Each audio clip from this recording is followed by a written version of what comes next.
Hello friends, my name is CMA Jinal Gandhi.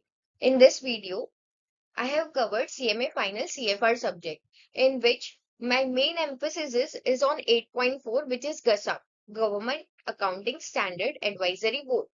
So this particular section F comprises of 10% of total weightage. मतलब exam में ये particular topic से 4 marks का तो minimum आने के चांसेस है. तो ये 4 मार्क्स हमारे पॉकेट के मार्क्स है. Then why should we lose them, right? और मॉड्यूल में रीड करूंगी तो इतना तो टाइम नहीं है since exams are so near. तो क्या करूं अब मैं? तो इसीलिए ये वीडियो देखो सो दैट आपको पूरा समरी मिल जाएगा ये पर्टिकुलर टॉपिक का. I have created charts. I have created a summarized form so that you can directly go through this video or you can directly go through the PDF which has been uploaded in the description. So तुम लोग को एकदम फटक से glimpse मिल जाएगा और उसमें hardly कुछ time लगेगा, right? So let's move.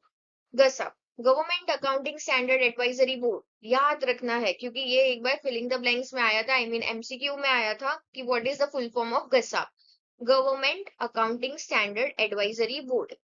तो ये क्या है? This is a nodal advisory of India. नाम से ही समझ में आ रहा है क्या काम करता है. तो जैसे अपने अकाउंटिंग स्टैंडर्ड्स रहते हैं, आईएफआरएस रहते हैं, वैसे ही गवर्नमेंट के भी अकाउंटिंग स्टैंडर्ड, गवर्नमेंट के भी फाइनेंशियल रिपोर्टिंग स्टैंडर्ड्स रहते हैं.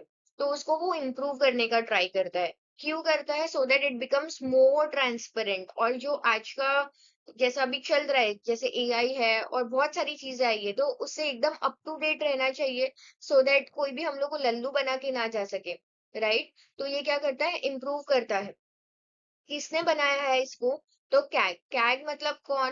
Controller and auditor general of India along with government of India. ये दोनों ने मिलके ये बोर्ड बनाया है और उस पे वो लोग काम करते हैं. ठीक है. और नोटिफिकेशन आया था ये 12 अगस्त 2002 को. Moving ahead, structure. अब ये कौन बनाया हुआ है? Controller and auditor general of India. तो उसका चेयरपर्सन कौन रहेगा? ऑब्वियसली वो रहेगा. उसके अलावा हर एक सेक्टर से एक एक मेंबर ये बोर्ड के मेंबर्स रहेंगे सो दैट हम लोग को काफी ज्यादा विजिबिलिटी मिले, ज्यादा अच्छे सजेशंस मिले, हम सबके पॉइंट्स को ध्यान में रख के हम ये स्टैंडर्ड्स बना पाए. तो railway, telecom, post, defence account, etcetera etcetera. Also इसमें चार्टर्ड अकाउंटेंट का जो प्रेसिडेंट है या तो उसका नॉमिनी, या तो कॉस्ट अकाउंटेंट के जो प्रेसिडेंट है या तो उसके नॉमिनी, वो लोग भी ये पर्टिकुलर बोर्ड के मेंबर्स रहेंगे. Moving ahead, responsibility. So last एक हाथ दो अटेम्प्ट में ये रिस्पॉन्सिबिलिटी के ऊपर क्वेश्चन आया था, what are the responsibility of GASAP. तो ये याद रखना है, एकदम इजी है. क्या है, क्या होगा उसका काम? Formulate and improve standard. क्यों करना है? To enhance accountability mechanism. फिर दूसरा क्या काम है उसका? To propose things based on the needs of the user. फिर अभी हमारे इसमें कितनी सारी लॉज चेंज होते रहते हैं, गाइडलाइंस चेंज होती रहती है, तो हमारे स्टैंडर्ड्स भी तो चेंज होने चाहिए उसको मैच करने के लिए. तो वो उसका तीसरा काम है. चौथा काम क्या है? Guidance on implementation. फिर पांचवा काम क्या है?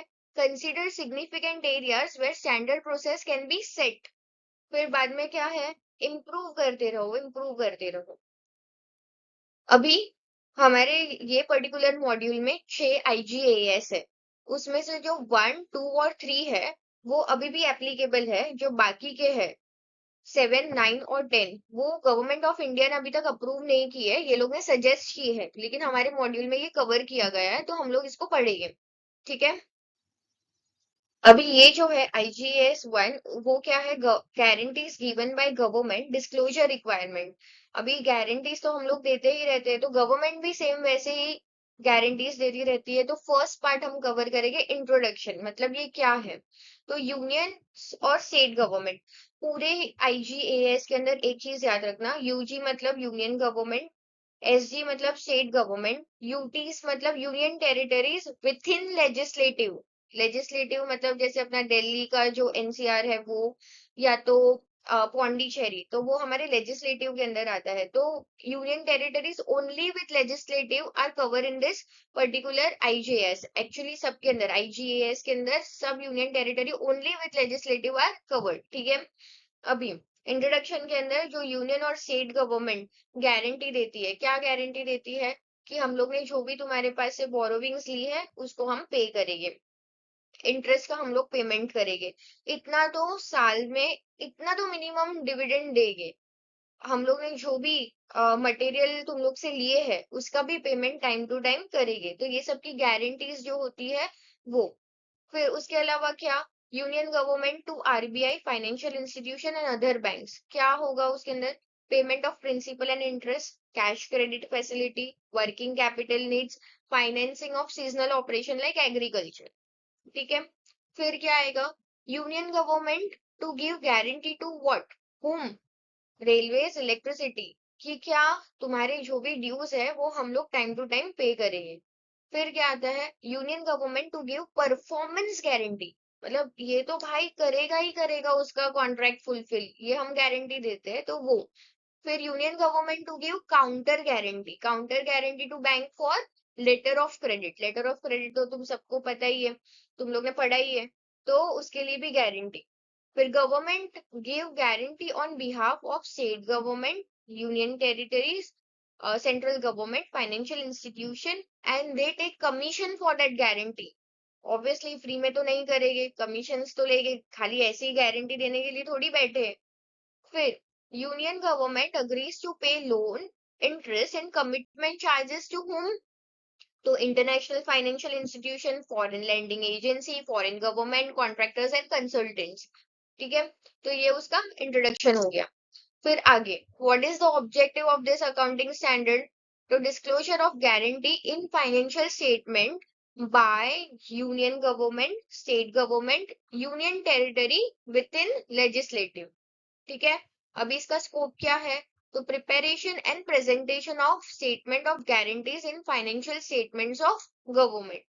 अभी मैंने यहाँ पे थोड़े बहुत इंपॉर्टेंट डेफिनेशंस दिए हैं जो तुम लोग को रीड करने हैं, मतलब जो इसमें से एकदम ऐसा लगेगा कि नहीं समझ में आ रहा है तो खाली मैं वो ही वाला बताऊंगी, और इन केस अगर मैंने वो कवर नहीं भी किया तो you just write down in the comment section, I will give you the brief about that. Okay, moving ahead. So disclosure requirements, तो अभी डिस्क्लोजर कहाँ पे देना है, तो फाइनेंशियल स्टेटमेंट के अंदर देना है। क्या बताओगे कि तुम्हारी कितनी outstanding guarantee eight the start of the year, कितनी तुमने नई ऐड की है, कितनी तुमने क्लोज की है, खत्म की है, और क्लोजिंग गारंटी का फिगर क्या है तुम्हारा। फिर दूसरी चीज क्या बतानी है, amount of guarantee invoked, discharge और not discharge in the year. ठीक है।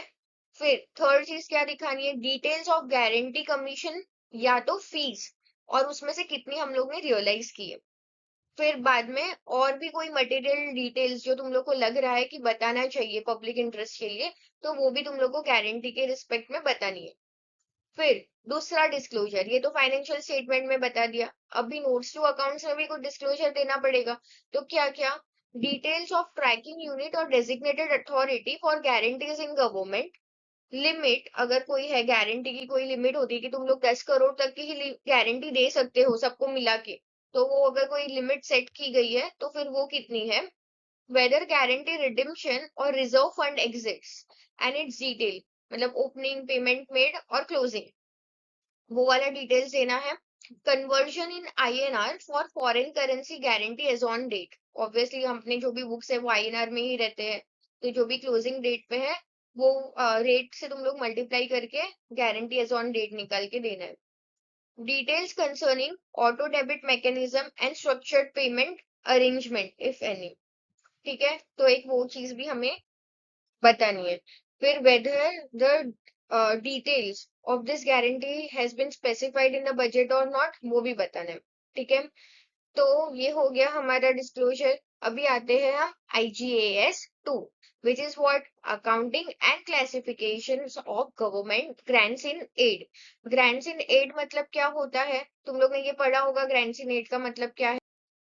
ग्रांट्स एंड एड मतलब payment in nature of donation, assistant और कंट्रीब्यूशन। ठीक है, तो ये उसका हो गया इंट्रोडक्शन पार्ट। फिर उसके प्रिंसिपल्स क्या है, should have legal status of its own, जैसे अगर कोई पर्सन है, एंटिटी है, तो किसको हम गवर्नमेंट ग्रांट्स दे सकते हैं, ग्रांट्स इन एड किसको दे सकते हैं, उसका कोई लीगल स्टेटस रहा उसी को हम दे सकते हैं। ऐसा नहीं कि रोड पे से कोई भी आया हम लोग के पास से कुछ मांगा और हमने दे दिया, नहीं, दैट इज नॉट अलाउड। जिसका लीगल स्टेटस है उसी को ग्रांट्स इन एड मिलेगा। तो अभी क्या है, कैन बी गिवन बाय, किसको, कौन दे सकता है किसको, तो union government to state government out of the consolidated fund of India as per article 275 and 282. फिर state government to local bodies discharging functions of local government under the constitution.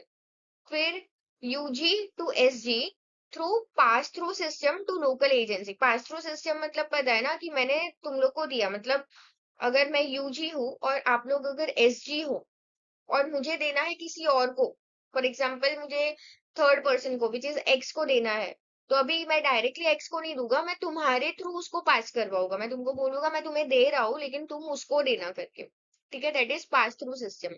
फिर union government भी directly दे सकती है DRS को, DRA. ठीक है, यहाँ पे मैंने एस लिखा है बट डीआरएएस मतलब डिस्ट्रिक्ट रूरल एजेंसी. फिर UG to other specialized agency like special purpose vehicles और other for development of rural employment और रूरल डेवलपमेंट. फिर state government to hospital university institute and other. अभी union government to release grant in aid under, ये दो plans होते हैं, central plan scheme, central sponsored scheme, ये दोनों के अंदर दे सकते हैं.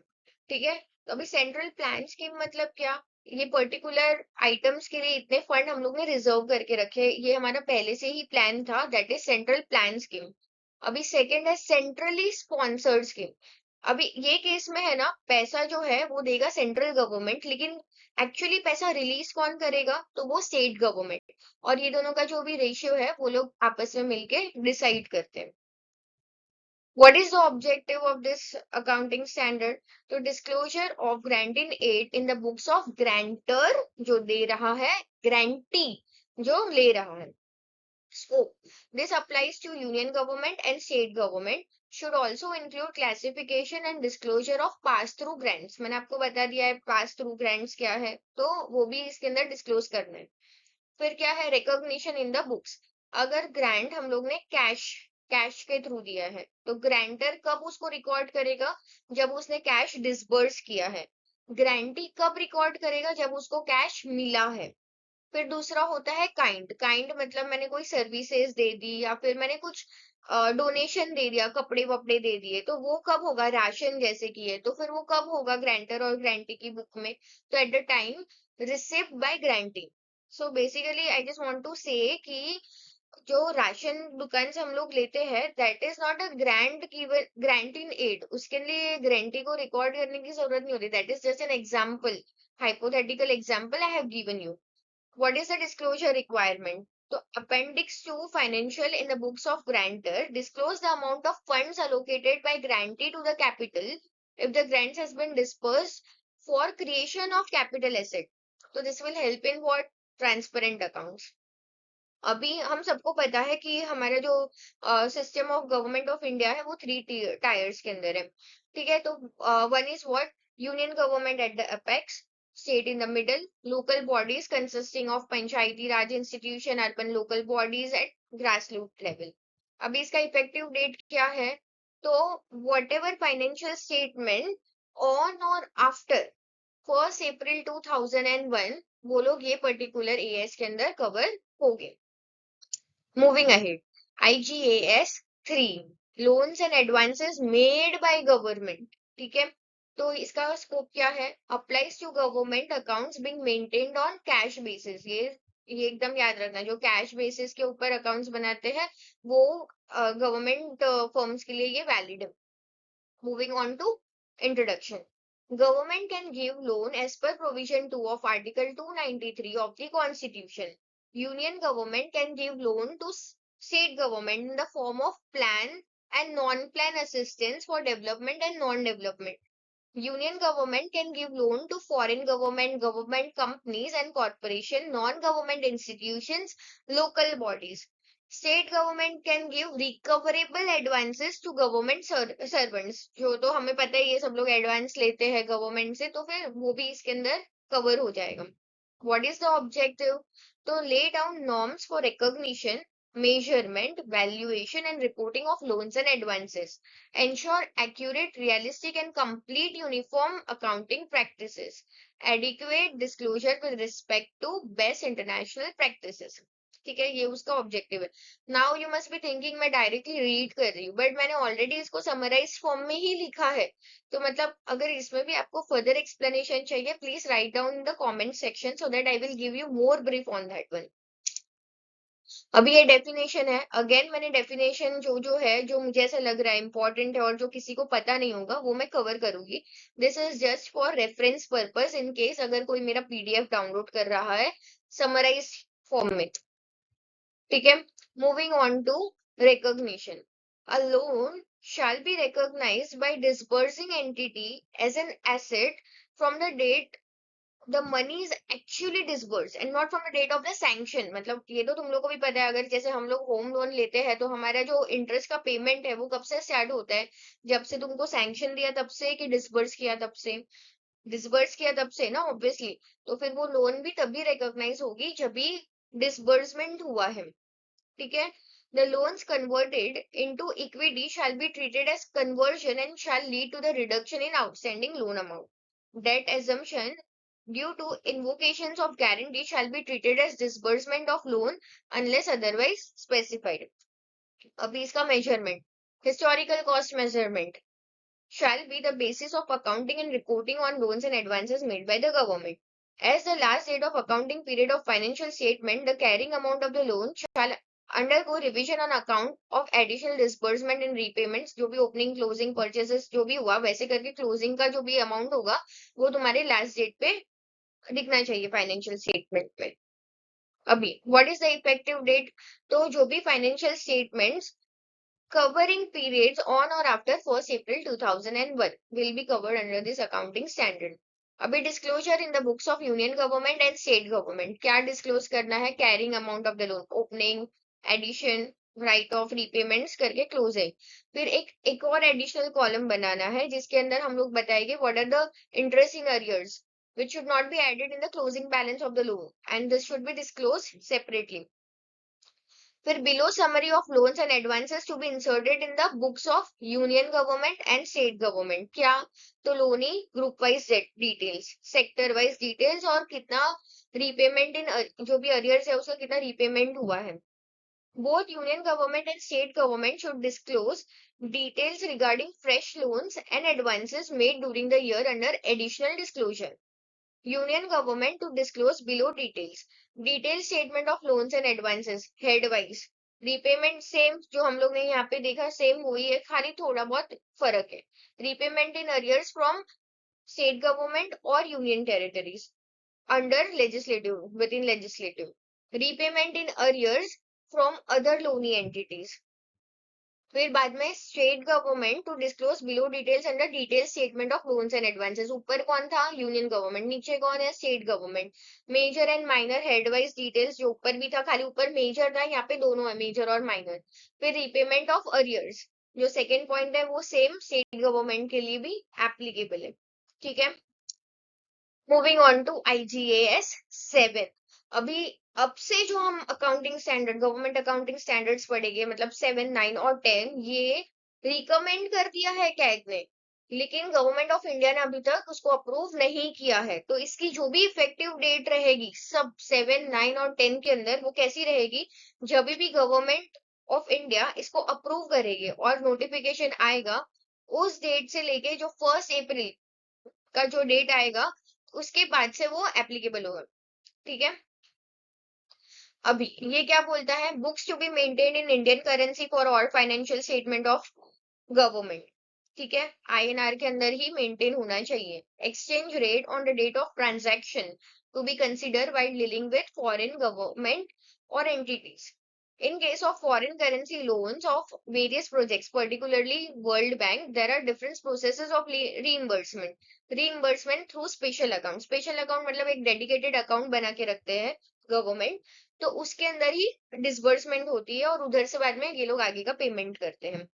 ठीक है, फिर दूसरा होता है रीइंबर्समेंट आउटसाइड स्पेशल अकाउंट, मतलब नॉर्मल गवर्नमेंट के अकाउंट में पैसे आएंगे और वहां से वो लोग यूज कर सकते हैं।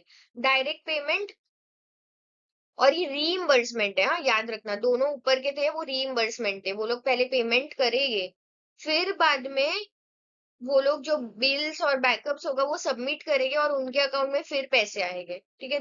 Both of the above are reimbursement. Third, direct payment commitment procedure. मतलब क्या होगा, अभी मुझे पता है ये खर्चा होने वाला है, मैं वहां पे जाके वर्ल्ड बैंक को बोलूँ कि भाई ये खर्चा होने वाला है तो डायरेक्ट ही पेमेंट कर दे, मुझे रीइंबर्स नहीं लेना है, मेरे पास उतने पैसे भी नहीं है, तो डायरेक्ट पेमेंट कर दे। तो that is the third method, ठीक है। Rupee security issued to international financial institutions are accounted for under internal debt of central government that may require repayment of or encashment of rupee securities in convertible currency, giving rise to exchange difference. Obviously जब भी हम लोग ने लिया तभी कुछ और भाव था, पेमेंट कर रहे तभी कुछ और भाव था, तो इसकी वजह से क्या होगा, एक्सचेंज डिफरेंस आएगा। ऑब्जेक्टिव, ये अकाउंटिंग स्टैंडर्ड 7 का क्या ऑब्जेक्टिव है, तो accounting and disclosure requirement for transactions in foreign currency, financial impact of rate difference, disclosure of foreign currency debt and rate applied, challenges in terms of selection of. Obviously अभी हमें क्या पता कि कौन सा रेट अप्लाई करूं, ये करूं कि ये करूं, इट्स सो कंफ्यूजिंग, तो ये एक चैलेंज भी है, ठीक है। स्कोप क्या है, this applies to all the government entities who follow cash basis of accounting. This standard does not deals with what, disclosure requirement of external guarantees, क्योंकि वो गारंटी के अंदर कवर हो गया आईजीएस के अंदर।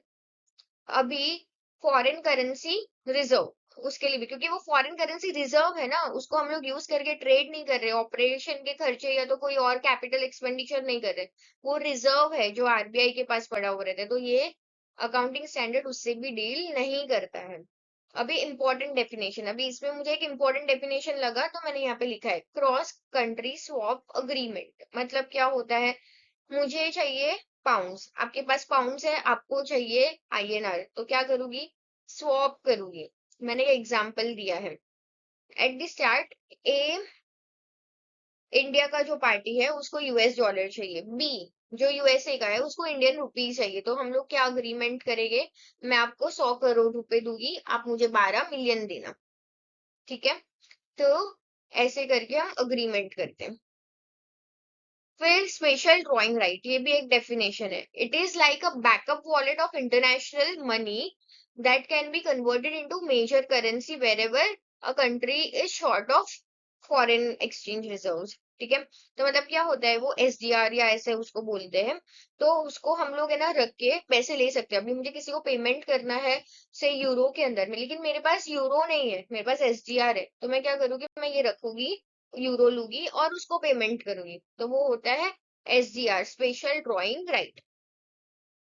ट्रीटमेंट, अब इसका ट्रीटमेंट कैसे करना है, तो जितने भी हम लोग को लॉस या गेन हुए हैं, we will consider that as revenue loss and gain. फिर जो गवर्नमेंट है उसको ऑब्वियसली अपने नॉर्मल ऑपरेटिंग बिजनेस के अंदर भी कुछ ना कुछ लॉस होगा, अगर उसने कुछ भी फॉरेन एक्सचेंज के साथ डील किया हुआ, आई मीन कुछ अगर इंपोर्ट किया है, या जैसे कि अभी उसका इंपोर्ट एक्सपोर्ट का ही बिजनेस है, ऑयल इंपोर्ट एक्सपोर्ट का, तो वो उसका ऑपरेटिंग एक्सपेंसेस कंसिडर होगा, तो वो भी हम लोग रिकॉग्नाइज करेंगे। लॉस और gain from SDR transaction, SDR मैंने अभी आपको बताया, उसके अंदर भी अगर कुछ लेने देने में लॉस या गेन हुआ तो वो भी हम लोग को फाइनेंशियल स्टेटमेंट में रिपोर्ट करना है।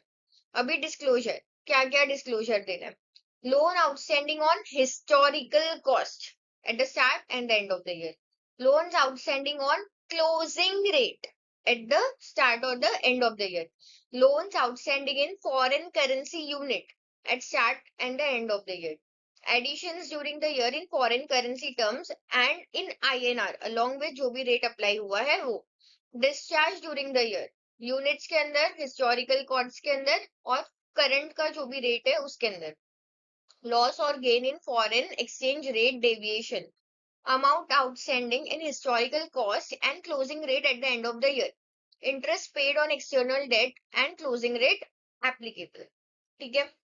This is very self explanatory, लेकिन कुछ भी तुम लोग को जरा सा भी ऐसा लगे कि नहीं समझ में आ रहा है and I am not covered that, तो please write in the comment section, I will definitely explain that. अब disclosure in notes to accounts, पहले क्या था, डिस्क्लोजर इन फाइनेंशियल स्टेटमेंट, अब ये नोट्स टू अकाउंट्स में क्या बताना है, कैटेगरी वाइज ग्रॉस फिगर्स, जो भी हम लोग को गेन या लॉस हुआ है फॉरेन एक्सचेंज रेट की वजह से वो।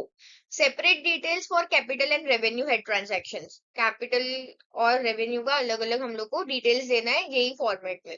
Amount of loan and exchange rate difference in respect of fully paid loans.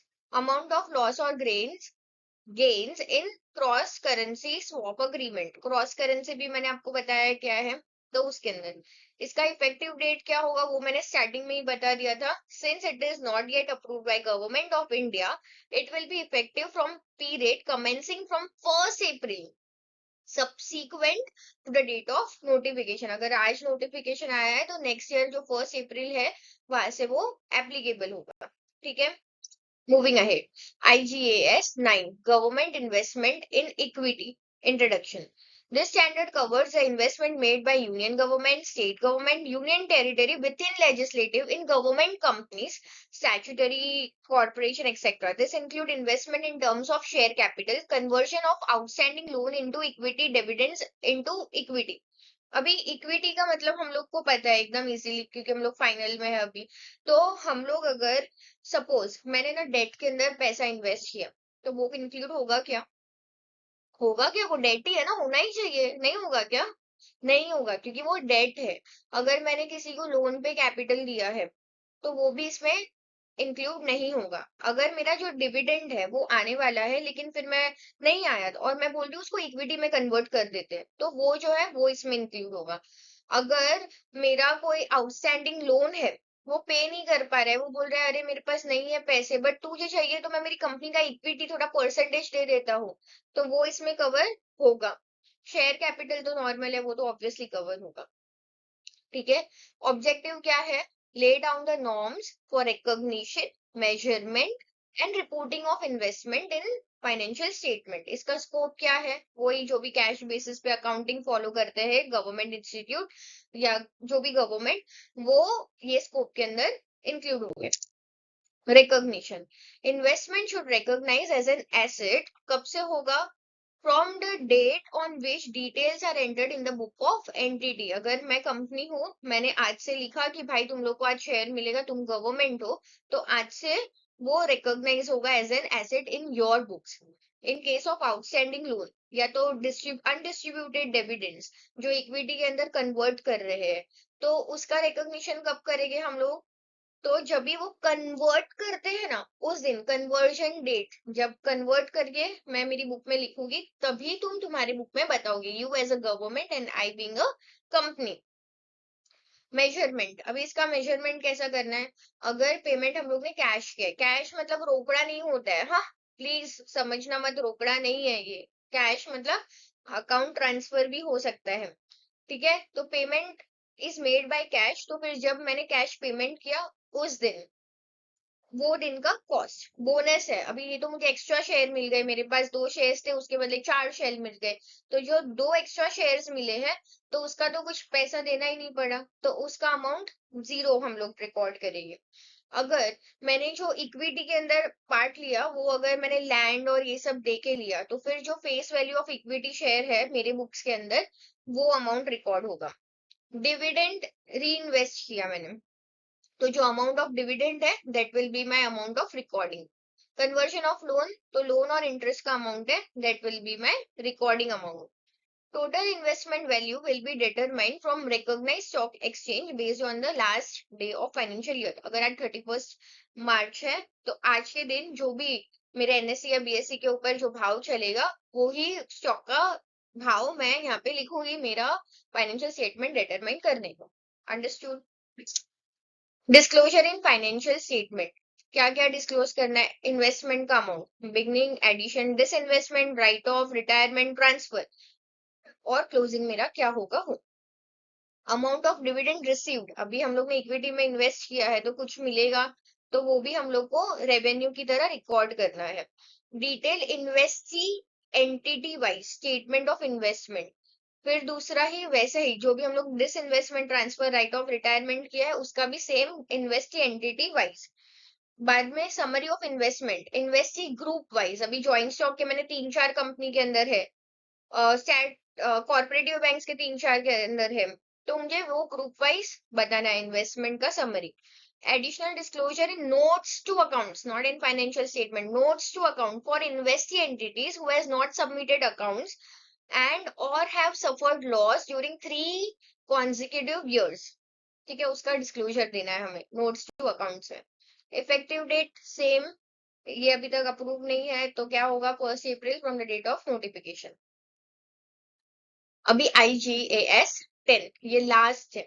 तो ये क्या बोलता है, public debt and other liabilities of government disclosure requirement. अभी भाई गवर्नमेंट को भी तो चाहिए होते हैं ना पैसे, तुम्हें ही चाहिए होते हैं क्या? नहीं तो वो कैसे लेंगे, बॉन्ड्स और ये सब इशू करके वो लोग पैसे लेते हैं.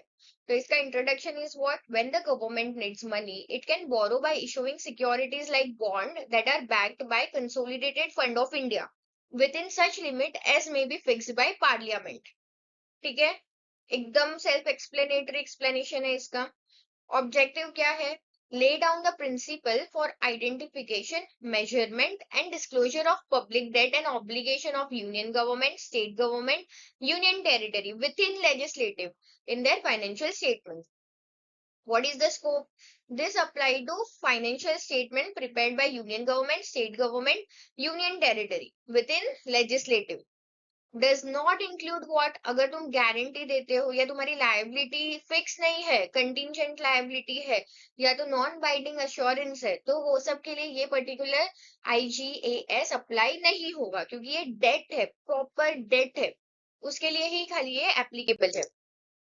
मेजरमेंट, इसको कैसे मेजर करेंगे, accounting and reporting shall be done on the basis of face value. In case of external debt, change of balance sheet at the end of the accounting period arising from variation in exchange rate shall also be reported. जरूरी नहीं है ना कि खाली यहाँ का ही होगा, कोई और फॉरेन कंपनी से भी मेरा कोई डेट होगा तो वो भी मुझे रिपोर्ट करना होगा based on recent exchange rate value. ठीक है, डिस्क्लोजर इन फाइनेंशियल स्टेटमेंट क्या बताना है, इंटरनल और एक्सटर्नल डेट प्लस कोई भी और ऑब्लिगेशन रहेगा तो ओपनिंग, एडिशन या तो रिसिप्ट, लेस, डिस्चार्ज, डिसबर्समेंट, वैसे करके मुझे क्लोजिंग दिखेगा. Details with respect to previous year and current year दोनों दिखाना है कि उसमें क्या माइनस हो गया, क्या चेंज आया है, to be reported for interest paid and interest receive, interest के लिए खाली. ठीक है, what is the effective date, same जो सबके लिए एप्लीकेबल है. अभी तक ये गवर्नमेंट इंडिया ने अप्रूव नहीं किया है तो 1 अप्रैल. अभी मैंने एक लास्ट स्लाइड यहाँ पे कवर की है, मैंने 2-3 अटेम्प्ट्स के पेपर्स उठाए थे, MTPs RTPs देखे, उसमें ये 2 क्वेश्चन आए हुए हैं, 2 MCQs और एक question, describe the responsibility of GASAB, वो 2 बार पूछा गया है. गसाप स्टैंड्स फॉर व्हाट, तो government accounting standard advisory board.